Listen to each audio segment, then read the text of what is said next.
Welcome back. In this lesson, we're going to take a look at applications of exponential functions. Not that we haven't already taken a look at a few of them, but that's what we're going to focus on in this lesson. There's not really going to be any new math stuff. It's just going to be kind of looking at how each of these works. Now, one thing we haven't done before is we haven't taken a look on how to make the exponential function from the information in the question, even though we kind of hinted at it in a couple. So we'll take a closer look at that here. So for our first application, we'll take a look at an application of exponential growth. In 1995, that was the first year that nearly every computer sold was able to access the internet. I know that this may seem like ancient history to you, but I was 20 years old and entering university before I actually used the internet for the first time. There was no such thing as Wi-Fi. There was dial-up. We called with a phone. No one else in the house could use the phone at the same time, and it was a pain. Anyway, the number of internet hosts was approximately 7.4 million and grew by about 59% each year. So we want to create a function that describes the number of hosts each year, and we'll define our variables. So we can always use generic f at x, but that's kind of boring, and it also makes it a little bit harder to remember what it is that we're actually working with. So what I'm going to do is I'm going to define my variables as the number of hosts given the year, h at t. So over at the side here, I'm just going to write down h equals number of hosts. And I'm also going to notice that the hosts are given as 4.7 million. And I don't really want a starting number of 4.7 million. So what I'm going to do is put down in millions. So when I say 74 million, what I really just put in is 74. And t, similarly, is the time in years.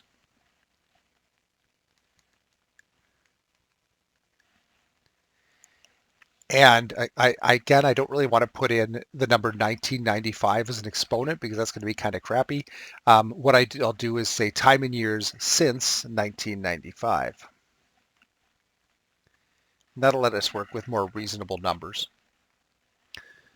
Okay, so the function that describes this is going to be the starting value, 7.4 million, but that just goes in as 7.4.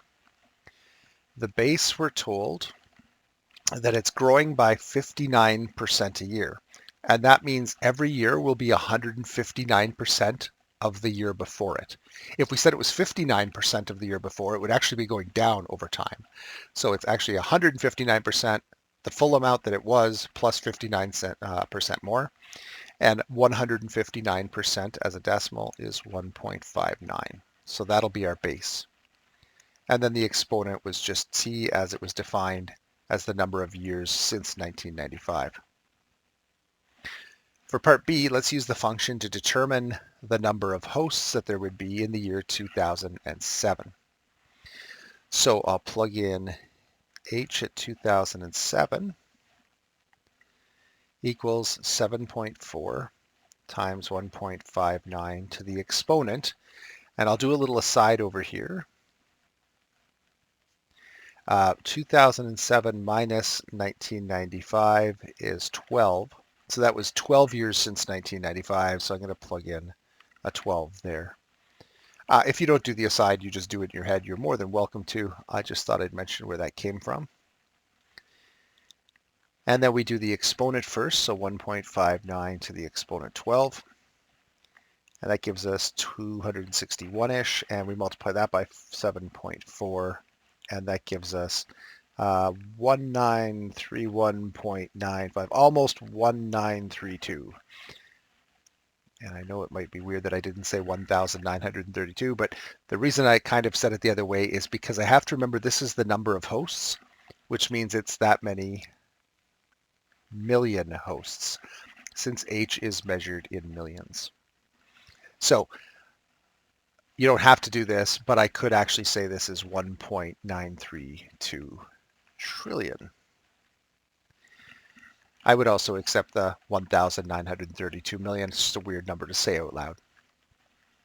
All right. In what year did the number of hosts reach 500 million? Solve this by hand and with Desmos. So by hand, we have two hand methods to do. One is graph it I don't want to graph this. No one ever wants to graph these. So we're not going to graph it. We got trial and error. So I'm going to start with our equation h at t equals 7.4 times 1.59 to the t. And we want h at t, the number of hosts, to be 500 million. Remember, we only plug in 500 because h is already measured in millions. And then what I'll do is divide both sides by 7.4. And on the left, that gives me 67.57 when I round. 67.57. And the other side, 1.59 to the exponent t. Now it's asking us what year it happened, so we only need to be accurate to the closest year, which is nice. Let's set up our table here where we'll do our little guess and check. And we're going to guess a year since 1995. And we want 1.59 to the t to be as close to 67.57 as possible. Okay, I'm going to make just a couple quick observations. I know that 2 to the exponent 6 is 64. 67 is a little bit bigger, and my base is smaller than 2, so I don't know, bigger than 6. I'm just going to throw out a random guess of 10 and see what happens. So 1.59 to the exponent 10 is 103.27 or whatever. Yeah, we probably don't need the decimals, but just, we're shooting for 67.57, so let's take that as a guess. Okay, so 10 is too many years. Let's try 5. 1.59 to the exponent 5 is 10.16 years. That's too small. So we have to guess partway between these. I'm going to guess 8.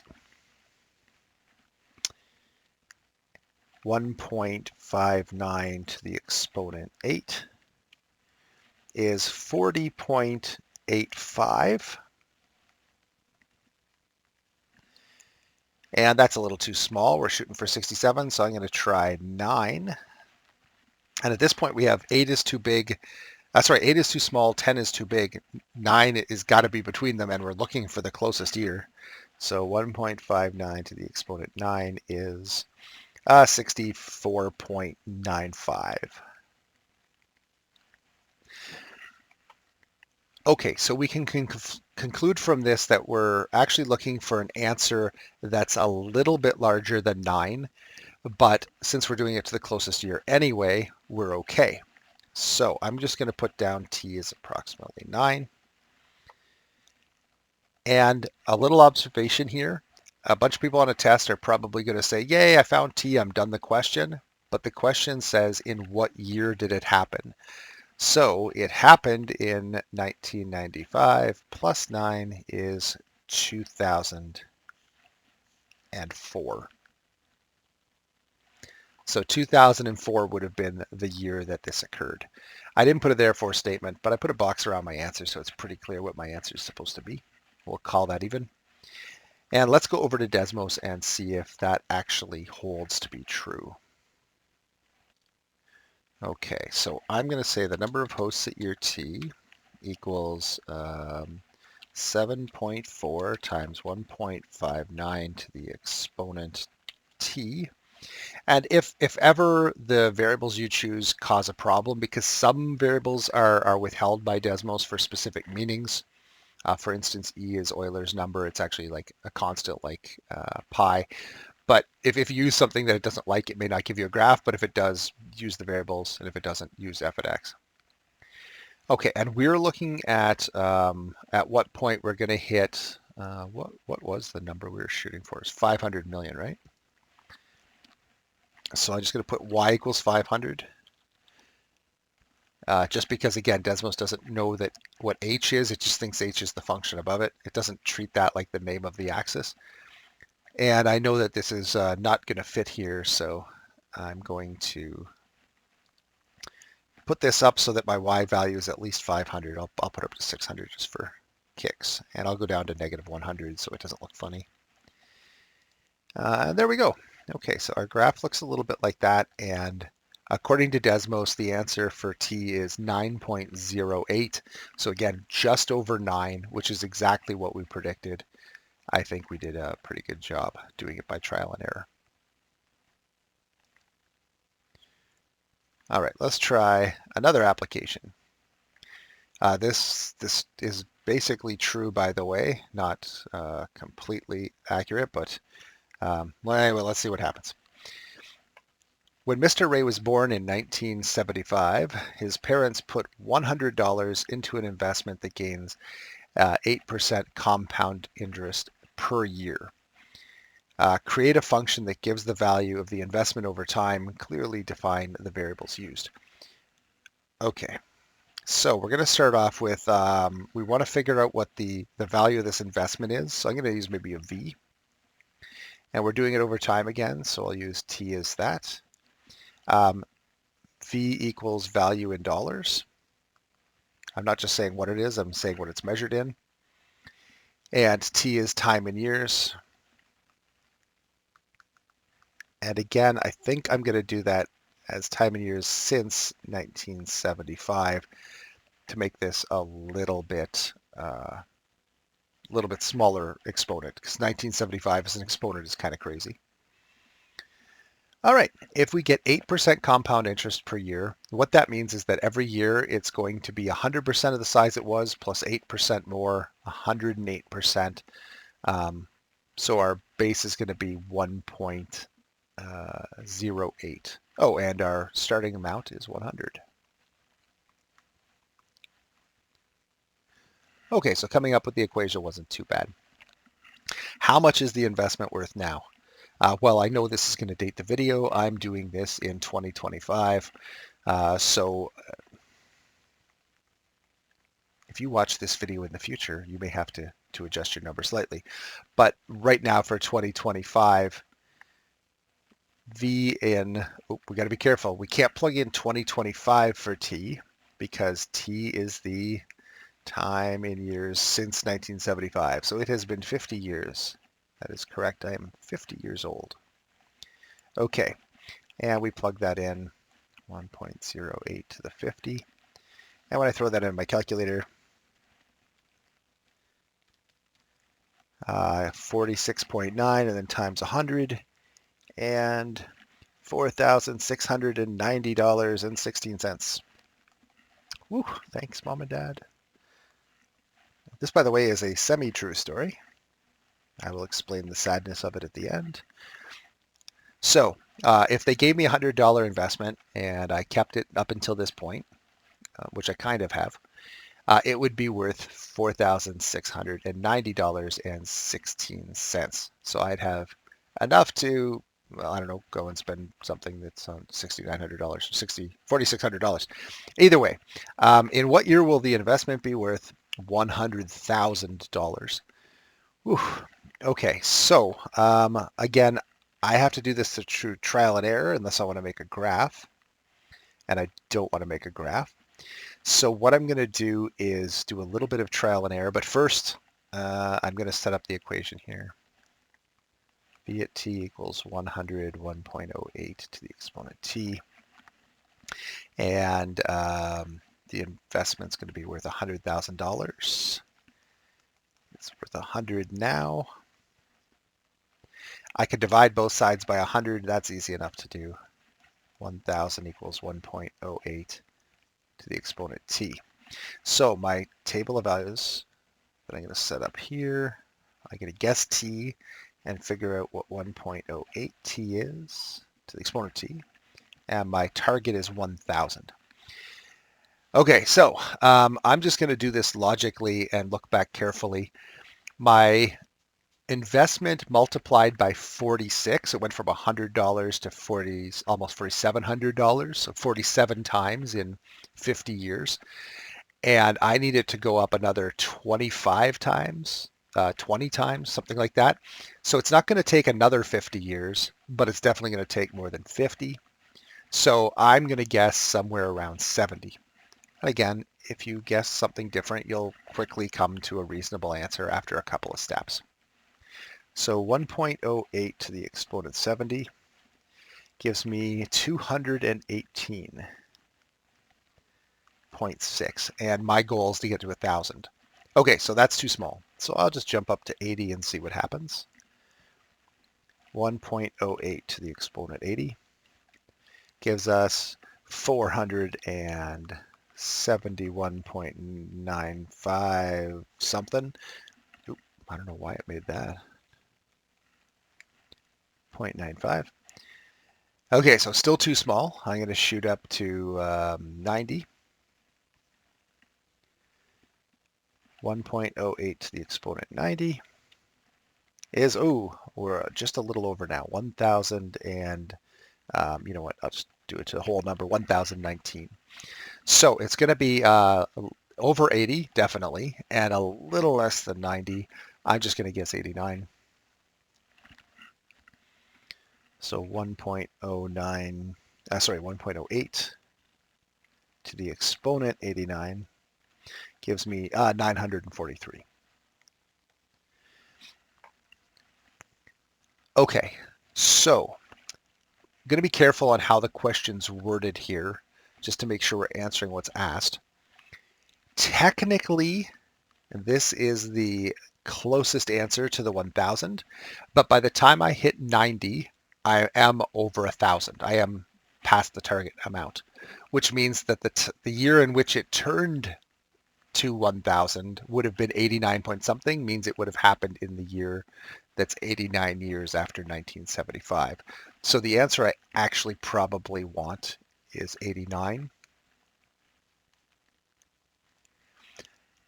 That said, if you put 90 on the test, I would not penalize you in any way, shape, or form. It technically would happen just into the next year, the 90th year, or sorry, just before the 90th year it would happen, but it's still in the 89th year. It's almost 90 years. Either way, that's good, but we have to remember, and I'll just do this over the side because I'm running out of room, that this is the years since 75. All right, so 25, and then, oh geez, 1975. My brain isn't doing basic addition today. So it's going to be sometime in the year 2064. It'll actually be late in the year 2064 that it happens, but that is the year that it will occur. Okay, so the unfun truth of this story is that my parents did not actually put $100 into investment. They bought me $100 Canadian coin. And after 50 years, it is now worth $100 because that's its face value and coins don't really appreciate much. It does have some collector value, so it might be worth more like, I don't know, 150 or something, but it hasn't gone up like an investment would have. It's just a $100 coin. If someone gave you a quarter now, and if you came back in 100 years, it would still be worth a quarter. There's no inflation on that other than, again, a little bit of collector value. So I wish they had given me an investment, but I still have a pretty coin in my drawer to look at. So anyway, let's do a couple more examples, except this time I want to look at exponential decay. So this are things that go down over time. So one of the things that you might be familiar with would be something like a cell phone, or in this case, a USB power bank. So if you've ever used one of these to charge your phone to carry along with you, they're actually pretty handy. I've got one. I really like using it. But if you leave them sit for very long, the charge on them will dissipate even if you don't use it.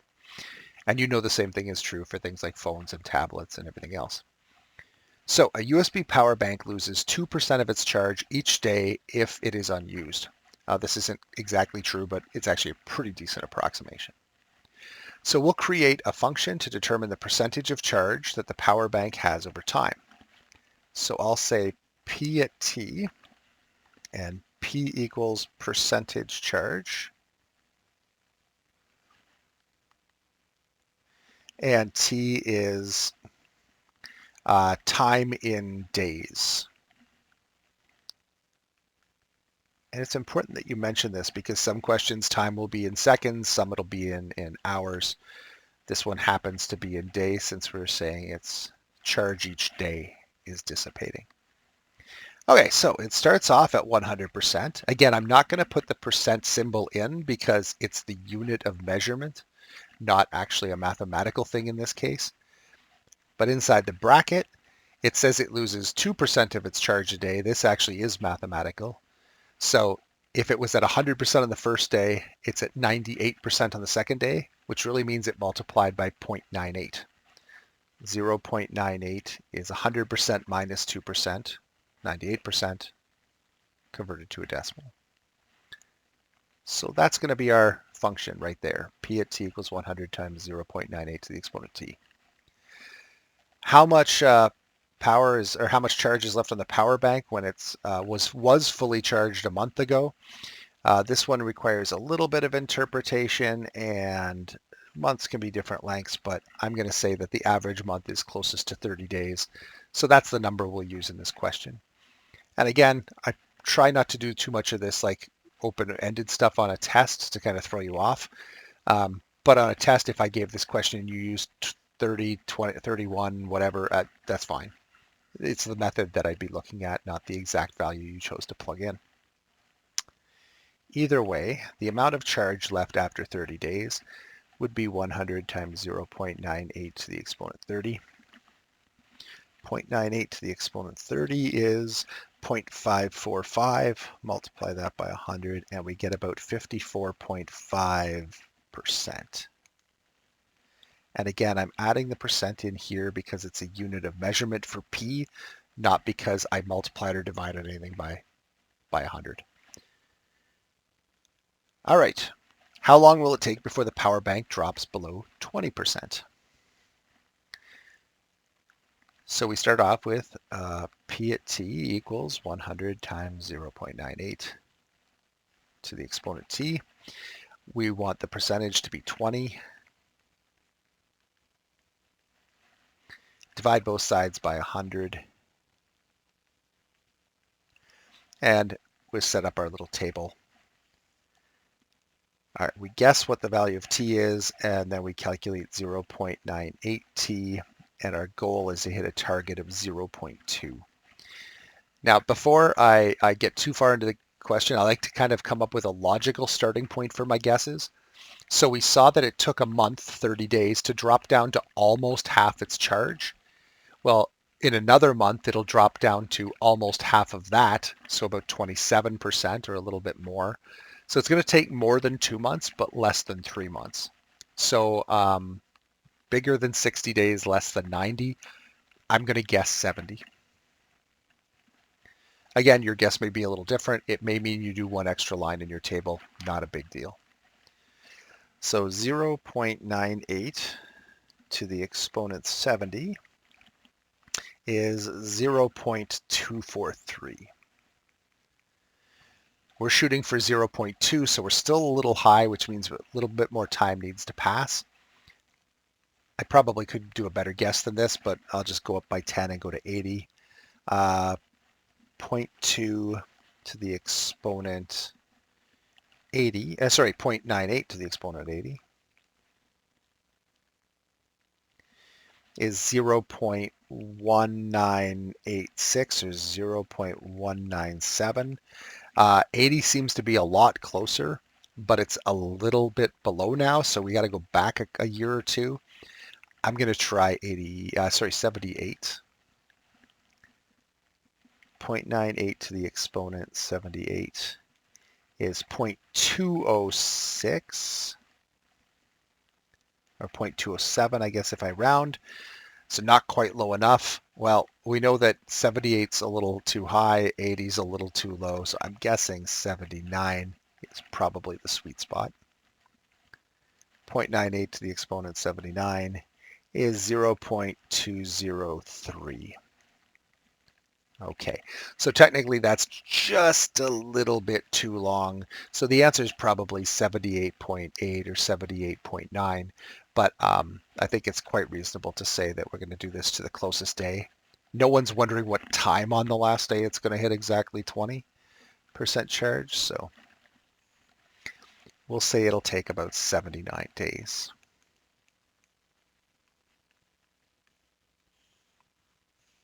All right. Not too bad. It was our fourth guess. One more. This one's an interesting one. It's actually based on some actual historically true data. So carbon dating, which you may have heard of, that's what they use to date certain things. And by the way, carbon dating is a very interesting thing, but it doesn't apply to all substances and it doesn't work within all time limits. So if you hear things about carbon dating being false, a lot of the stories out there saying, well, the carbon dating, we tried it, it didn't work, is because they used it on an inappropriate material, or they used it on an inappropriately old or like too old or too young piece of material. If it's too new, it's hard to date, and if it's too old, the amounts have dropped off to essentially zero. It's exponential decay. And once you're down close to zero, there's a pretty dramatic difference between times that give almost zeros. So it just doesn't work. But anyway, um, essentially the way it works is you start off with a certain amount of carbon-14 in your piece of material, which is really wood and bone. So it's got to be something that was living at one point, and it absorbs carbon-14, which is an isotope of carbon, from the atmosphere. And then once that being, that tree, that plant, that person, animal dies, the carbon-14 starts to decay because it's not gaining any more atmospheric carbon-14, it's just losing it. So the half-life of anything, including carbon-14, is literally the amount of time it takes so that half the original substance is gone and half still remains. So half as much carbon-14 is there. And carbon-14 has a half-life of 5,700 years. So we want to create a function that relates the percentage of carbon-14 remaining over time. So what we'll do is, I don't know, we can call it C at t. And C equals percent of carbon-14 remaining. And T is time in years. Okay, so C at T, it starts off at 100%. And it is going to go to half its value every 5,700 years. Okay, this is going to be a little bit complicated. Bear with me for a moment. I wouldn't pull this on you on a test without showing it to you first. The half-life means it's going to have half its time. So it's basically a 0.5 base. Maybe actually I think it might be easier if we redefine time here. So instead of measuring time in years, let's measure time in half-lives.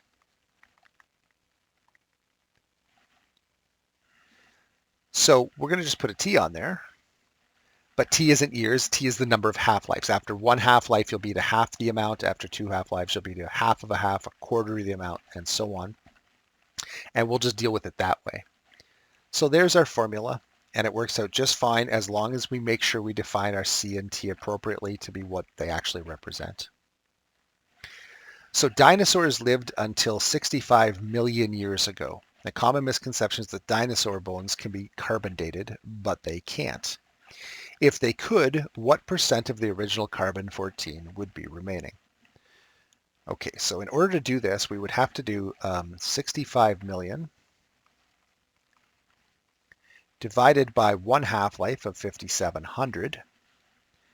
65, 1, 2, 3, 4, 5, 6 zeros divided by 5,700 equals 11,403.5. half-lives. That's a lot of half-lives.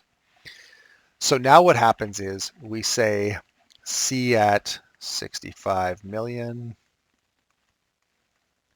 which is almost too big to write in there, equals 100 times 0.5 to the exponent 11,403.5.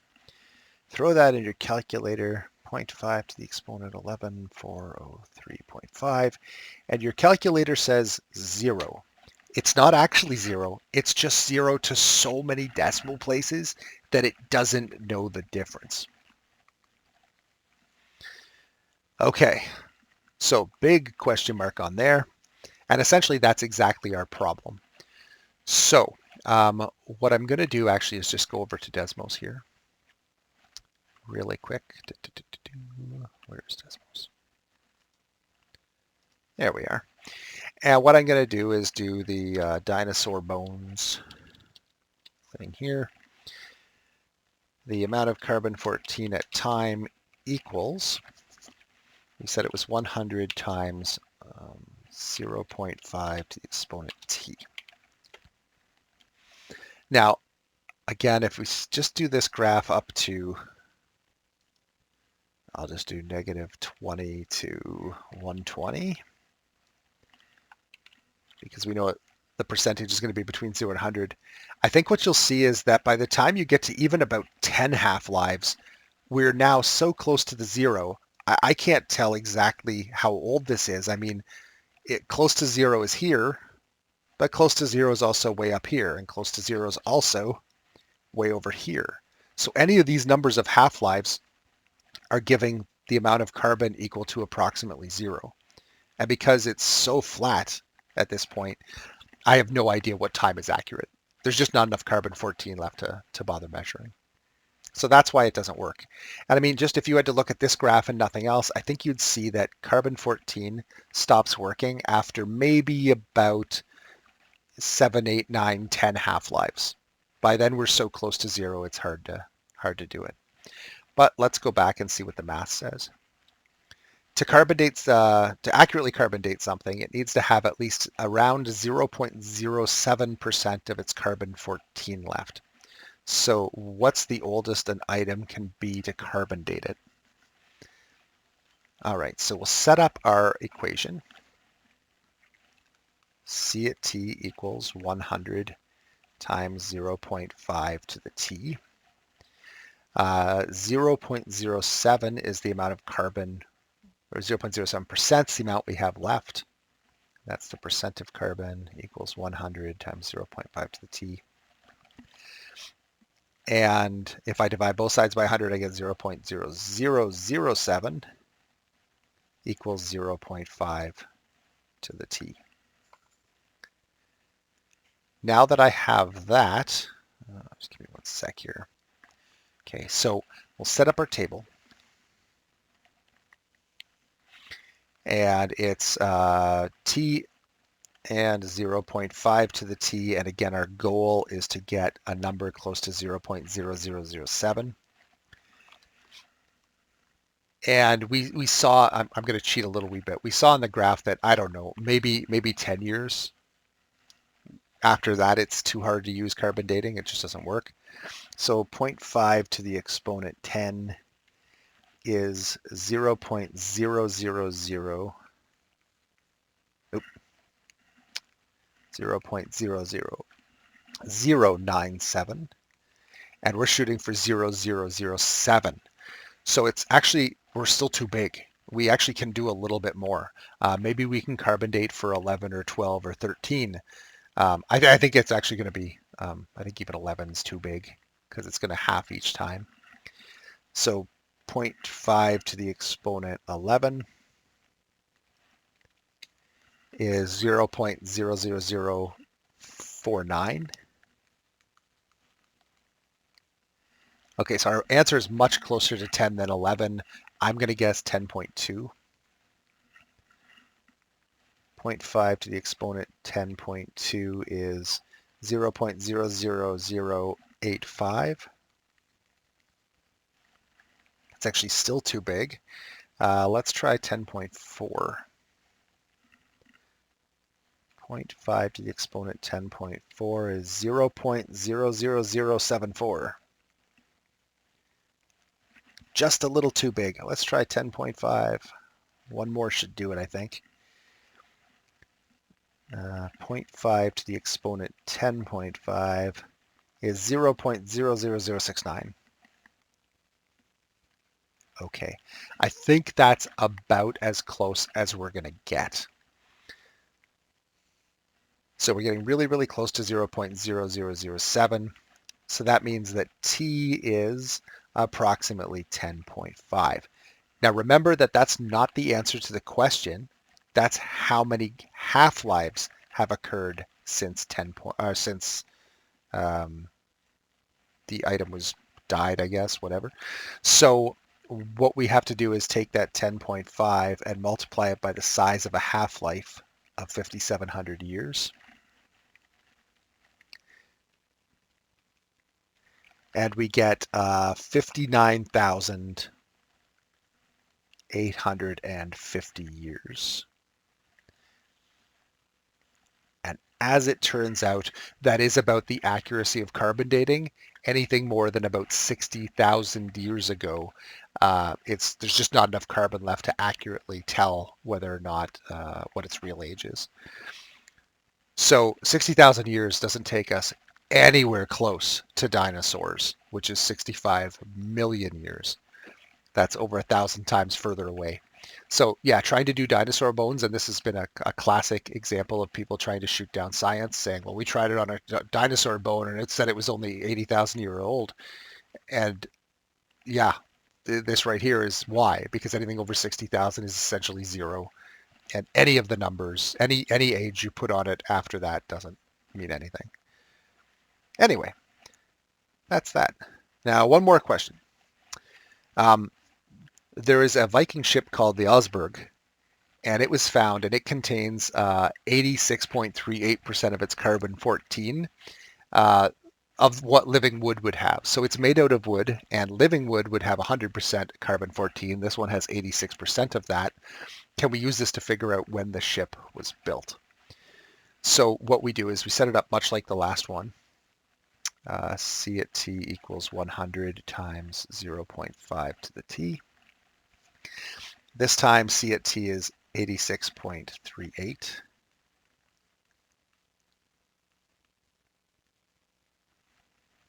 Divide both sides by 100. And then we set up our table of values again. We're going to guess t, and we are going to get 0.5 to the t. Now, I want to point out that by the time we get to t equals 1, just t equals 1, we're already going to be down to half of our original amount, and here we're only at 86%, so we're not even going to get t equal to 1. I'm going to guess t is 0.5. It's not even going to be a full half-life. So 0.5 to the exponent 0.5 is 0.707. Actually, I guess I'll keep one more decimal since we're shooting for 0.8638. Okay, so that's too long. We're down to 70% after 0.5 half-life, so I'm going to try 0.4. 0.5 to the exponent 0.4 is 0.7578. That's still too much. Let's try 0.3. 0.5 to the exponent 0.3 is 0.8123. Still too much. 0.2. 0.5 to the exponent 0.2 is 0.8705. And this one's not quite enough. Not quite enough. This one, let's do this one to 2 decimal places just to show you that you can get as much accuracy as you want with this method. I think it's much closer to the 0.2 than the 0.3, so I'm going to guess 0.22. 0.5 to the exponent 0.22.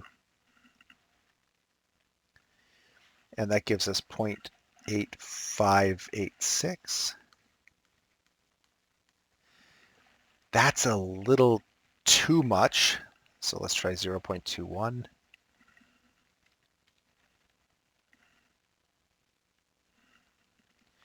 And that gives us 8645, 0.8645, which is extremely close to 8638. So I think to 2 decimal places, I think that's probably our right answer. So t equals 0.21, approximately 0.21 half-lives. But again, we have to take the 0.21, multiply it by 5,700 years and a half-life. And that would be about 1197 years. Okay, so 1197 years, almost 1200 years ago. 1200 years ago would take us back to the early 800s, around 825, 830, something like that. Just out of curiosity, I'm going to go back over here, not because I need Desmos, but because I want Viking ship Osberg. How's it spelled? The Osberg. There we go. And if we take a look at what this says, does it give how old the ship is?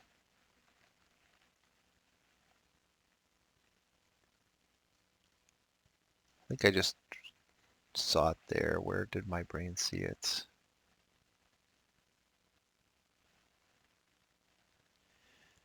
Oh, scientific dating of the ship suggests it was buried no more than earlier than 834. So we guessed it was in the early 800s. I said around 825, 830. The answer looks like it's closer to 834, and the ship may have been a few years old when it was buried. So it's, again, probably early 800s, which is pretty old. Now, is our answer perfect? No, it's not. But a couple things here. First of all, we did our time as 2 decimal places. One more decimal place, every decimal place, or every second decimal place, I guess, is going to represent a percent of 57 years. So even being off by one there is going to make a 57-year difference. Plus, we don't know that the 86.38 is exactly precise, and a couple of other things. But either way, this gave us the age of the ship within about 30 some years, 40 years. I think that's pretty good for something that's 1200 years old. Anyway, I'm going to stop there. A couple practice problems for you to try. Set up the functions for each one, and then solve a couple questions using either plugging the values or trial and error if you're looking for an unknown exponent. And then we'll see you in the next lesson. Have a great day.